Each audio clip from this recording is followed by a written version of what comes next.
দেশবাসী, আমি জানি আগামী জাতীয় নির্বাচন কখন হবে সে বিষয়ে সিদ্ধান্ত জানার জন্য রাজনৈতিক দল ও জনগণের মধ্যে বিপুল আগ্রহ রয়েছে। আমি বারবার বলেছি এই নির্বাচন ডিসেম্বর থেকে আগামী বছরের জুনের মধ্যে অনুষ্ঠিত হবে। এই সময়ের মধ্যে দেশে নির্বাচন উপযোগী পরিবেশ সৃষ্টির জন্য যা যা করা দরকার সরকার তাই করছে। এখানে মনে রাখা জরুরি, বাংলাদেশ স্বাধীনতার পর থেকে যতবার গভীর সংকটে নিমজ্জিত হয়েছে তার সবগুলোরই প্রধান কারণ ছিল ত্রুটিপূর্ণ নির্বাচন। ত্রুটিপূর্ণ নির্বাচন প্রক্রিয়ায় বারবার ক্ষমতা কক্ষিগত করার মধ্য দিয়ে একটি রাজনৈতিক দল বর্বর ফ্যাসিস্টে পরিণত হয়েছিল। এই ধরনের নির্বাচন যারা আয়োজন করে তারা জাতির কাছে অপরাধী হিসেবে চিহ্নিত হয়ে যায়। এমন নির্বাচনের মধ্য দিয়ে যে দল ক্ষমতায় আসে তারাও জনগণের কাছে ঘৃণিত হয়ে থাকে। এই সরকারের একটি বড় দায়িত্ব হলো একটি পরিচ্ছন্ন, উৎসবমুখর, শান্তিপূর্ণ, বিপুলভাবে অংশগ্রহণের পরিবেশে একটি নির্বাচন অনুষ্ঠান করা, এমন একটি নির্বাচন আয়োজন করা যাতে করে দেশ ভবিষ্যতে নতুন সংকটে না পড়ে। এই জন্য সবচেয়ে বেশি গুরুত্বপূর্ণ হলো প্রাতিষ্ঠানিক সংস্কার। যেই প্রতিষ্ঠানগুলো নির্বাচনের সঙ্গে সরাসরি জড়িত সেগুলোতে যদি সুশাসন নিশ্চিত করা না যায় তাহলে ছাত্র জনতার সকল আত্মত্যাগ বিফলে যাবে। সংস্কার, বিচার, নির্বাচন এই তিনটি ম্যান্ডেটের ভিত্তিতে আমরা দায়িত্ব গ্রহণ করেছিলাম। সেই বিবেচনায় আগামী রোজার ঈদের মধ্যে সংস্কার ও বিচারের বিষয়ে আমরা একটি গ্রহণযোগ্য জায়গায় পৌঁছতে পারব বলে বিশ্বাস করি। বিশেষ করে মানবতা বিরোধী অপরাধের বিচার, যা কিনা জুলাই গণ অভ্যুত্থানের শহীদদের প্রতি আমাদের সম্মিলিত দায়, সেই বিষয়ে আমরা দৃশ্যমান অগ্রগতি দেখতে পারব। এতে আমাদের উপর আপনাদের অর্পিত ম্যান্ডেট ন্যূনতম হলেও বাস্তবায়ন করে যেতে পারব। সেই বিবেচনায় ও ইতিহাসে সবচেয়ে অবাধ, সুষ্ঠু, প্রতিদ্বন্দ্বিতামূলক ও গ্রহণযোগ্য নির্বাচন আয়োজনের জন্য সকল পক্ষের সঙ্গে আমরা আলোচনা করেছি। পাশাপাশি বিচার, সংস্কার ও নির্বাচন সংক্রান্ত চলমান সংস্কার কার্যক্রম পর্যালোচনা করে আমি আজ দেশবাসীর কাছে ঘোষণা করছি যে আগামী জাতীয় নির্বাচন 2026 সালের এপ্রিলের প্রথমার্ধের যে কোনো একটি দিনে অনুষ্ঠিত হবে। এই ঘোষণার ভিত্তিতে নির্বাচন কমিশন উপযুক্ত সময়ে আপনাদের কাছে নির্বাচনের বিস্তারিত রোডম্যাপ প্রদান করবে।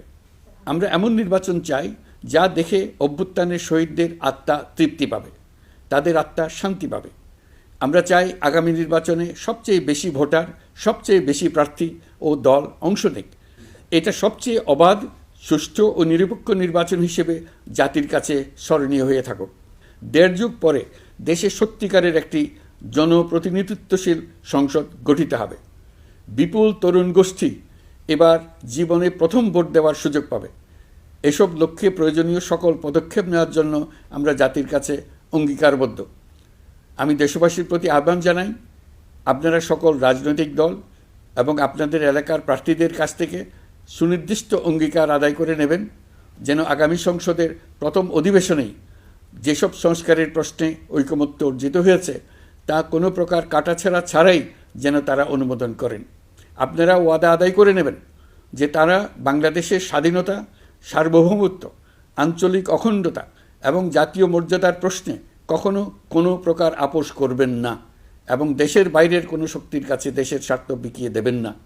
আপনারা তাদের কাছে সুনির্দিষ্ট প্রতিশ্রুতি আদায় করে নেবেন এই মর্মে যে তারা কখনোই কোনো অবস্থাতেই আপনাদের গণতান্ত্রিক অধিকার ও মানবিক মর্যাদার ক্ষুণ্ণ করবেন না।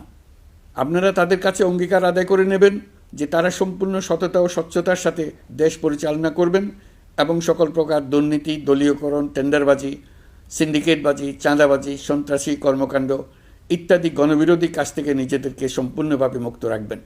আমি আপনাদের আবারও স্মরণ করিয়ে দিতে চাই যে এবারের নির্বাচন শুধু শান্তিপূর্ণ নির্বাচন করার বিষয় নয়, এটা ছাত্র জনতার অভ্যুত্থানের আকাঙ্ক্ষা নতুন বাংলাদেশ গড়ার নির্বাচন। এই নির্বাচনে পরিচিত দলগুলিই থাকবে, তাদের পরিচিত মার্কাগুলিই থাকবে, কিন্তু ভোটারকে বের করে আনতে হবে যে এই মার্কার পেছনে আপনার কাছে ভোট প্রার্থীরা কে কতটুকু নতুন বাংলাদেশ গড়ার জন্য প্রস্তুত, কে কতটা প্রতিজ্ঞাবদ্ধ।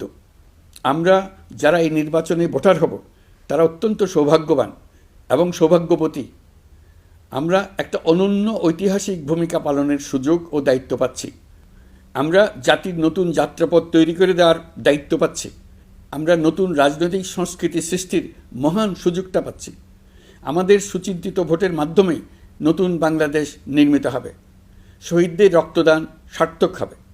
আশা করি বিষয়টা নিয়ে চিন্তাভাবনা করেই সবাই ভোট কেন্দ্রে যাব এবং দৃঢ়প্রত্যয়ে ভোট দেব।